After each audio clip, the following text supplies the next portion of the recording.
Hi there, I'm Rebecca and a really warm welcome back to my channel, PumpkinBecki. In this week's video, we're going to be looking at growing your own food. Let's get started.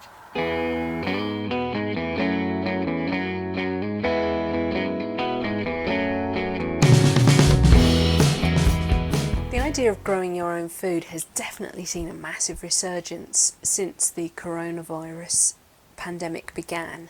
I think initially that was because lots of people felt that there was going to be an interruption in the food chain and we weren't going to be seeing enough fruit and vegetables coming into the shops, and we needed to have something at home that we could supplement our diet with.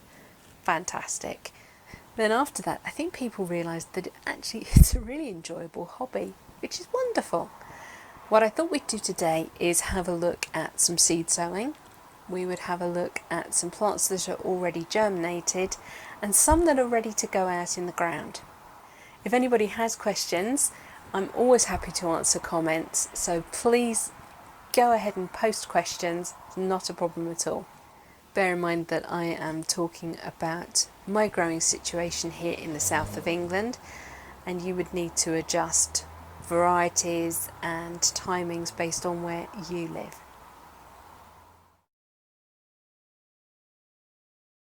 I needed to get myself some new seeds just recently. I sowed some things a couple of weeks ago and there is no sign of movement. My guess is that the seed has gone off. I have quite a big seed collection and not all of it's in date. So my germination rate has dropped significantly. So I thought, right, I'll dive onto Sutton's or Thompson & Morgan or King Seeds and I'll just grab a few bits and pieces. I don't need much. Perfect. Could I get on their websites? No, I couldn't. I was in a holding room waiting to be let onto the website because the demand was so high. When I did finally get on, I managed to get myself some kale. This is Midnight Sun. I got some squash, Crown Prince. If I could recommend one squash or pumpkin to you, Crown Prince is the one. The flavour is stunning, really is. It roasts beautifully. That blue skin is gorgeous when you cut into it. The peachy coloured flesh. Oh, yeah, it stores nicely. That is a cracker of a squash.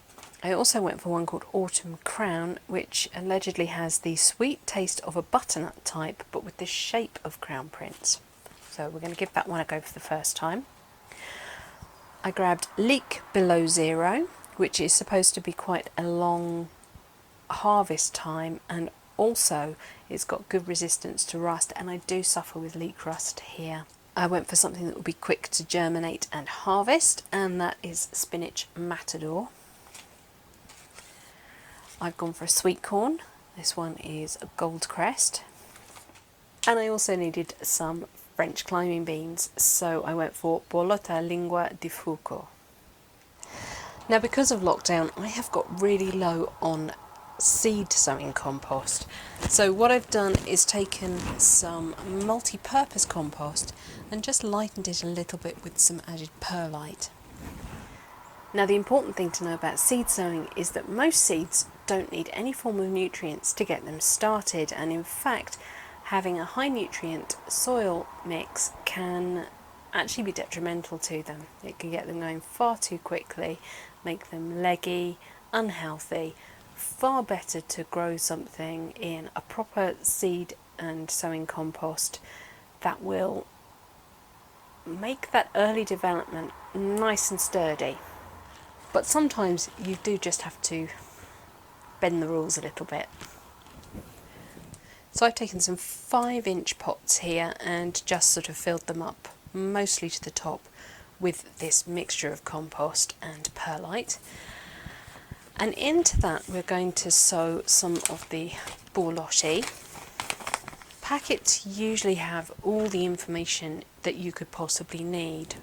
With these we can sow them from April through to June, plant them out from May until July, and then harvesting from July right through into September. You don't have to do one sowing. You could actually do one in April, one in May, one in June, and then you would stagger your harvest. It tells you what height this is going to get to, so this is somewhere between 2 and 2.25 metres high. That's 6 to 8 feet high. It's pretty tall. So these are definitely climbing beans, and they're definitely going to need support. If you're going to sow them quite early in April, before the temperatures are up to around 16 centigrade, then you're going to want to do them in the greenhouse in a pot, or you can do it direct just a little bit later. Good thing to know about sowing under glass is that plants need hardening off before you transplant them from the greenhouse straight out into the beds, and we'll go through that a little bit later. Borlotti type beans can be eaten as a fresh pod, just like the picture, although please note once they're cooked that spotted colour goes away, which is a shame. But or you can let the pods dry on the plant, and then in the autumn come along, take them out of their shell and save them, and you can actually use them in soups and stews over winter. The seed is just what you would expect to see coming out of a tin of beans. It is oval, slightly flat and hard. If it's soft or has any signs of mould, then it's not going to be any good to throw it away. You might also, if you've kept these seeds yourself, you shouldn't see that this as a problem when you're getting them straight from the supplier, but if you've kept them yourself from one year to another, you might see drill holes, little holes in the seed coat, and that means there's a little boring insect got itself in there. Not boring, but boring. And the seed is no good, so again you would have to discard those. These flattish seeds I like to sow on their edge, so that moisture tends to run straight down off the seed. It doesn't particularly matter which way up you sow them, they will right themselves. I'm going to go for 4 in this pot, and then I'm going to top up with a bit more compost.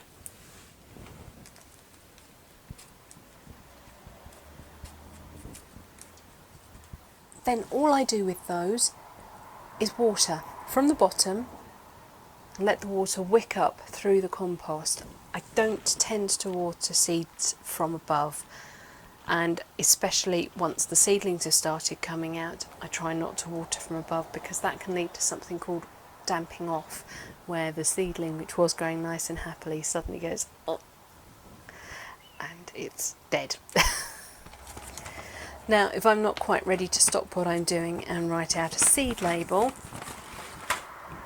I will stick my seed packet on top of my pots that include those seeds, and I will pop them to one side for a minute until I am ready to write out my seed labels. Once I'm in the swing of things, I don't like to stop and do seed labels. I'm going to fill a similar sized pot for my sweet corn. Sweet corn have really strong root systems, and they don't really like being disturbed once they have got growing. So I'm only going to sow 2 seeds per pot, and they literally look like funny dried up sweet corn. And again, I'm lying those edge on, just like that.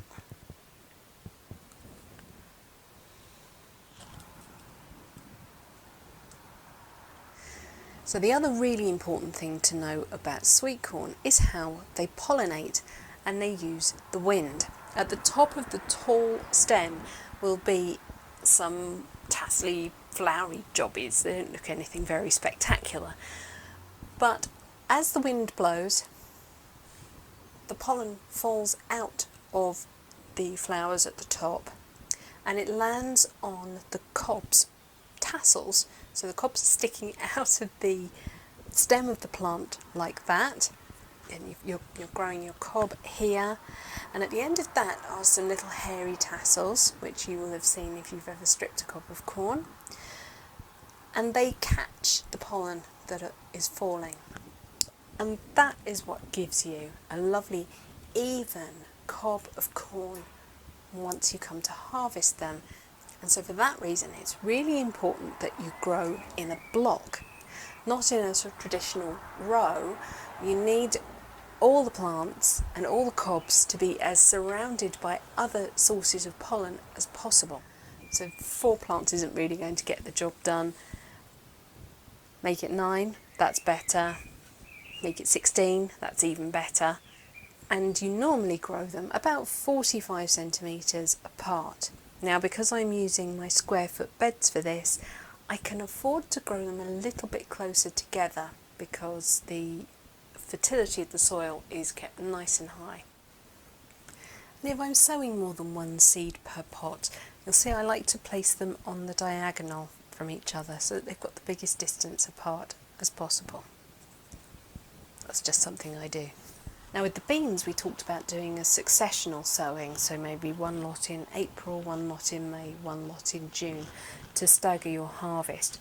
With sweet corn there's no point in doing that because you need that group pollination to actually give you the cobs, so you need everything to be harvesting at the same time. You can sow different varieties and they may give you a different harvesting time. You can get one called mini pop, which is quite quick to harvest. It's like the sort of baby sweet corn you get from the supermarket or in Chinese food, and they're fun, but that's about it. I've grown them, they weren't really worth it.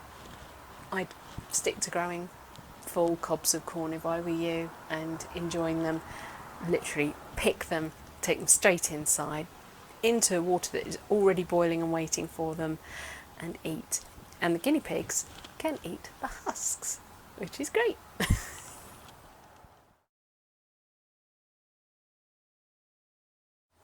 The next process we're going to look at is called pricking out, and that is once your seeds have germinated and they have put up not only their seed leaves but also the next pair of leaves ideally. These ones are just starting to show their next pair of leaves, and you're going to move them on to their individual cells. These are beetroot seeds, and because each cluster, when you sow a beetroot seed you think it's a single thing, but actually it's a cluster of seeds, and so what you tend to get is clusters of seedlings coming up, and you need to either thin them out or prick them out and pot them on, and that's what we're going to do today. The reason I've picked this one is because I have had a bird in the greenhouse, probably the wren, possibly a blackbird, and it's decided to go around and decapitate lots of my seedlings, and I need to rescue them pretty quickly. But how will you know that your seeds are ready for this next step? The easiest way is to check underneath. If you can start to see roots appearing from the holes in the pot or the module, that seedling is ready to pot on. So I've got a little pot of compost there, and using a wooden dowel I'm just going to dig down into the very corner of the module and start to disturb the soil until the seedlings begin to lift.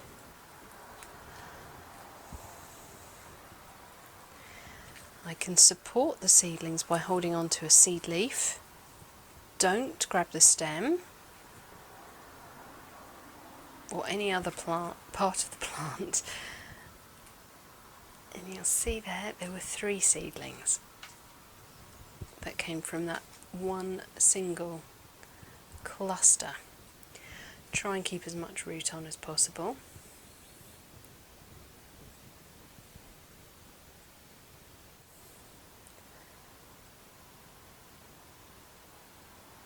That's pretty impressive, isn't it? One little pair of leaves and a stem, and we've got all that root.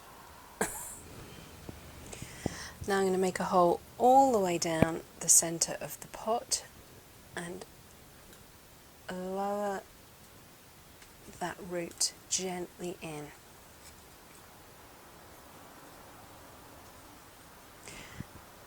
This is a multi-purpose compost. These little seedlings will now benefit from a little bit more nutrient than the seed compost could offer. And just lightly firm it in. Try to keep it at the same height it was in the module. And there we go. Now the important thing on a day like this is to get this watered really quickly. It is so hot in here. I've had to close the door for filming, and this little seedling will wilt really quickly.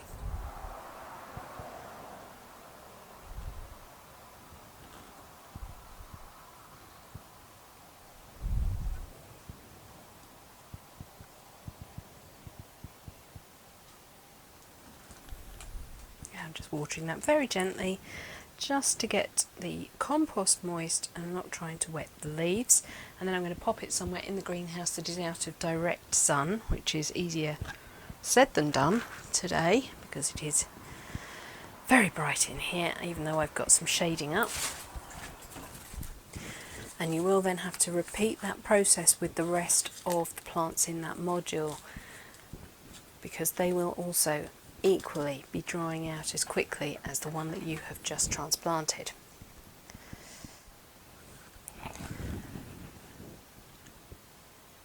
The seedlings will tend to separate from each other, but just gently tease the roots apart. Drop that root right down into the pot. Backfill.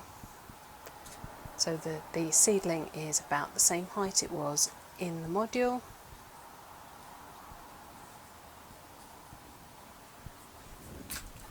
And water.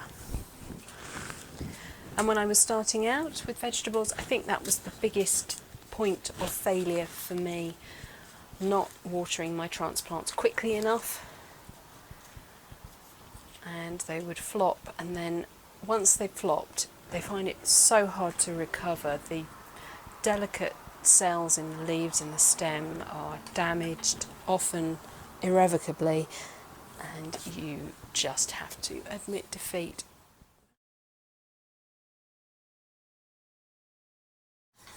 Now these are some chilies that my best friend Giles has grown, and they're turning into really nice little plants, and he's asked me to pot them up. Now the issue I have with that is there's no sign of root growth at the bottom, so I think we are a little bit early to be doing that.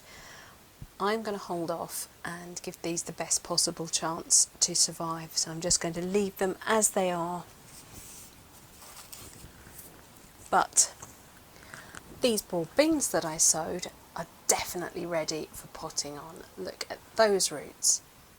When you pot on a plant, you don't want to size up too quickly, and the reason for that is that the roots can't take up the amount of moisture that is in the soil. They can't reach all areas of the soil, so you will get pockets which are very wet, and that can cause fungal disease and root rot, and you don't want that. A plant that goes from a pot this sort of size into one that is way bigger than this one will definitely struggle to get re-established. Far better to pot and then pot again. So this one has come straight from a module into this pot, and it's now going up into this one.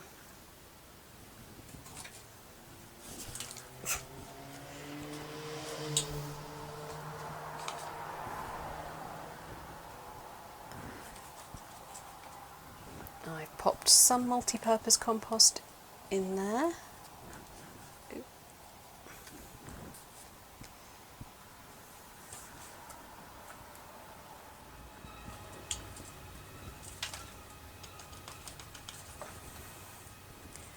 Gently firm in, and again I want it to be at about the height it was in the previous pot. And I'm going to wait for the roots to come out of the bottom of this pot before I then start hardening these off and letting them go out into the main beds. Because my beds are quite shady and there's lots of sand content at the bottom of them, they do hold a lot of moisture, and it can take a long time for them in the spring to get warmed up nicely and for the sun to have cleared the buildings to the side of them, for them actually to be of much use growing vegetables. So I have discovered it's far better to grow in pots for as long as I can. Then once I've got really lovely, strong, healthy plants that are really going for it, then get those out into the beds, and they do much better. They also tend not to struggle with slugs and snails and other pests than a tiny little seedling would just get demolished in one night, whereas something that is much coarser will be less attractive to pests.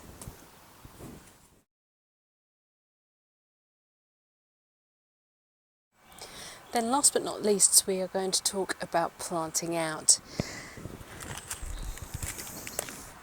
These are onions. I've grown them from sets, which are effectively a little bulb which was grown last year and then stopped by treating it with heat. And then you buy them as bags of, I think this was 50. This is Stir-On, which is a really good set, a really good doer. And then because of the specific conditions I have here in the bed, rather than planting the sets straight out and expecting them to get going, I like to plant them into modules like this, just filled with normal multi-purpose compost. I let them grow and get some leaves on them.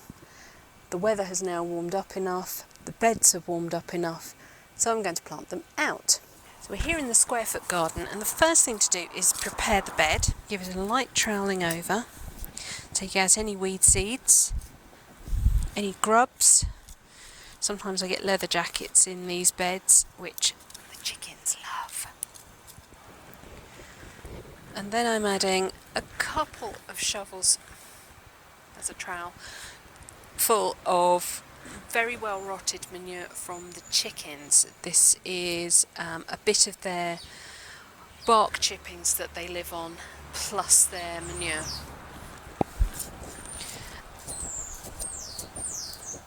And I'm going to lightly trowel that in. Don't need to go mad because the worms, etc., will do the mixing for me.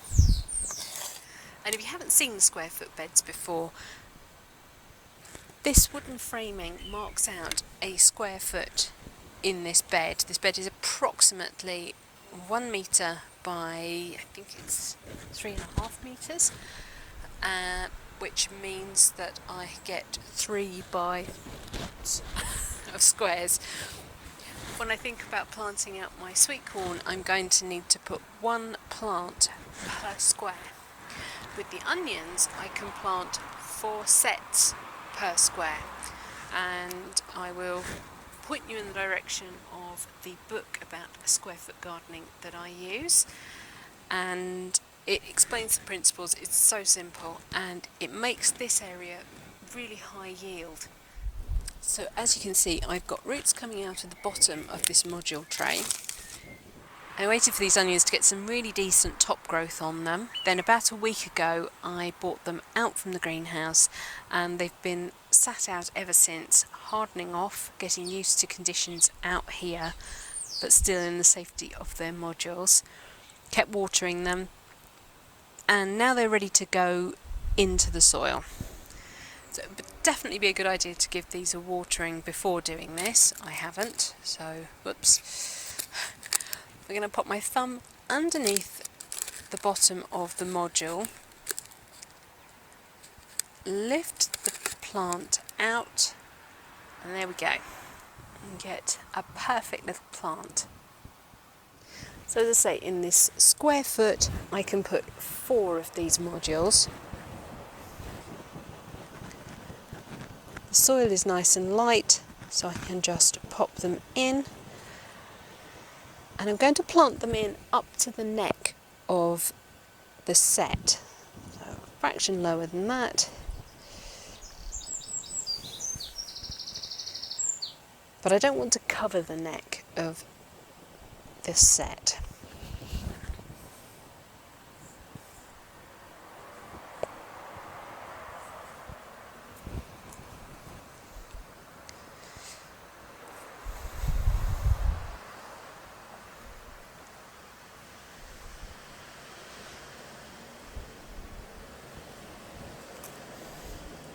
And just gently firm in around. Don't be tempted either when you're planting the set on its own or as a planted module to try and force that bulb into the soil that you're planting into. They have a very delicate root plate on the bottom and you can damage that quite easily, so make sure you do make a proper hole and plant them that way.